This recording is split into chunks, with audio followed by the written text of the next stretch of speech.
If you're considering to watch a new movie at the theater, or maybe you're sitting at home munching on some Cheetos Puffs and scrolling through your streaming services like Disney Plus or Netflix for some reason, and you come across a new film that you've never seen before and don't really know if it's good or not, there's a few things you can do to kind of figure out the rating of the film, and rather than just sit through 2 or 3 hours of a film and waste that time if it ends up being a shitter like the entire new Star Wars trilogy. But you can do things like read the description, which is more difficult for our illiterate folks in the crowd. I know, I want to consider you guys. You can look at the pretty thumbnail. That's a lot better for you guys. You might understand that a lot better. Or you can go on a website like Rotten Tomatoes. And if you can't tell by the name of the video today, there is a little bit of drama surrounding that website as of lately. Before we go deeper into this, though, I want to jump into the site of Rotten Tomatoes itself, give you a taste of how the thing works, because a lot of you have probably been there, but some of you probably haven't. So let's take a quick look. Let's dive straight into it, shall we, chat?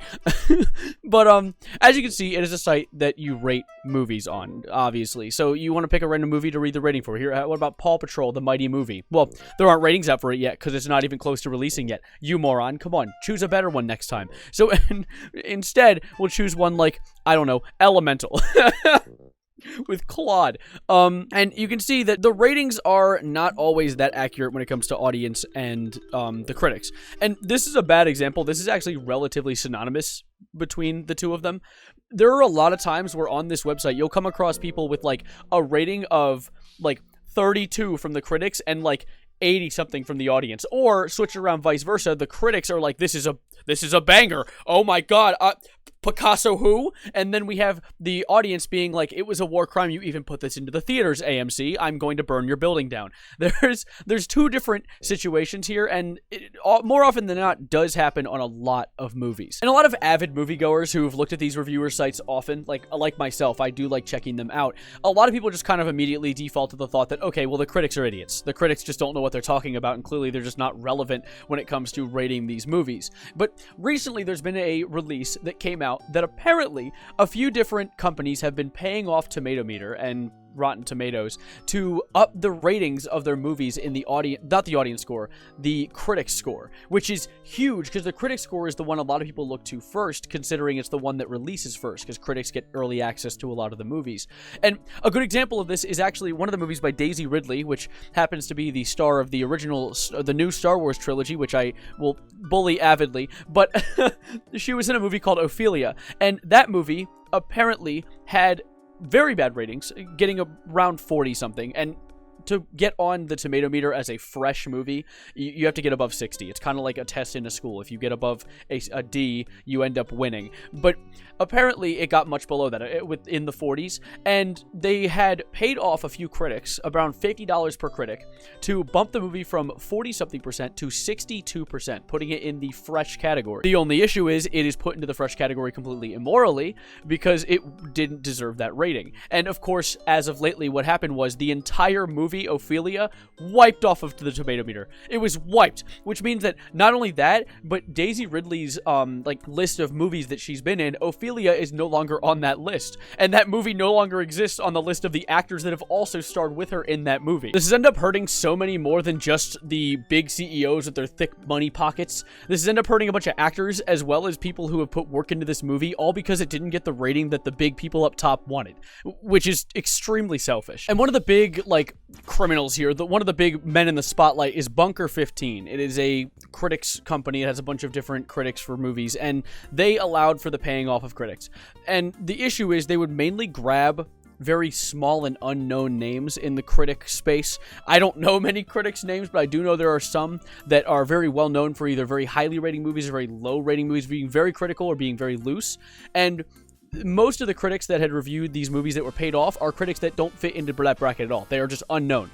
And so they're clearly just there to essentially be contracted as like critics for hire whenever they need to get a movie bumped up on the list. There was actually a clip that released recently from a Tomatometer critic who, you know what? I'm not even going to say anything. I want you to hear this really quickly. This is kind of a doozy. Everybody in our industry occasionally has to play softball, occasionally has to look the other way a little bit. Everybody has to do it. Wait, returning what? Like a movie in that's the sense that, or... I hated a movie, but I won't say that I hated the movie, or an actor behaved a sort of way and you don't want to, put it out there that happened. Right, because you might not get the next review, Right. next So gig. to some degree, everybody in our industry that is a part of this quote unquote access media has to sort of decide which battles they want to pick. Now, that essentially confirmed that there is a lot of corruption within the movie reviewing industry, which makes sense. Money speaks. Money talks a lot. But you want to take something into consideration real quick. Did you see the date at the top of the video I just showed you? That video is from 2019. That was 4 years ago, and we have still been looking at Tomato Meter and not really getting any big headlines on this entire situation. In fact, this Tomato Meter situation that I'm talking to you guys about right now, this went viral about 3 or 4 days ago. I'm late to this, and you haven't seen anyone else talk about it. The only other YouTuber I've seen cover this is Pyrocynical, and him covering it reminded me that this happened, and I wanted to throw my hat into the ring as well. So this is a very swept under the rug thing, and it hopefully doesn't stay that way, because it could be a lot more than this, especially when you look at some of the reviews. Like, if you go to the reviews for like some of the Disney Plus shows like Moon Knight and like what was another one, like WandaVision, or like, those are good shows, they're pretty good, but their ratings are a bit more than what I would say are deserved. Like, I think WandaVision is like a 98. WandaVision's a banger show. WandaVision's a good-ass show, but 98%? Really? Like, from the critics? That seems a bit weird. And it goes to, a lot of Disney actually tends to fall under that bracket, where the ratings are just so aggressively high for what the movie is. There's a Disney documentary about how they made the Marvel movies, and it has a 100% from the critics on Rotten Tomatoes. You're telling me they didn't make a single mistake? You're telling me they did not make a single mistake in a documentary?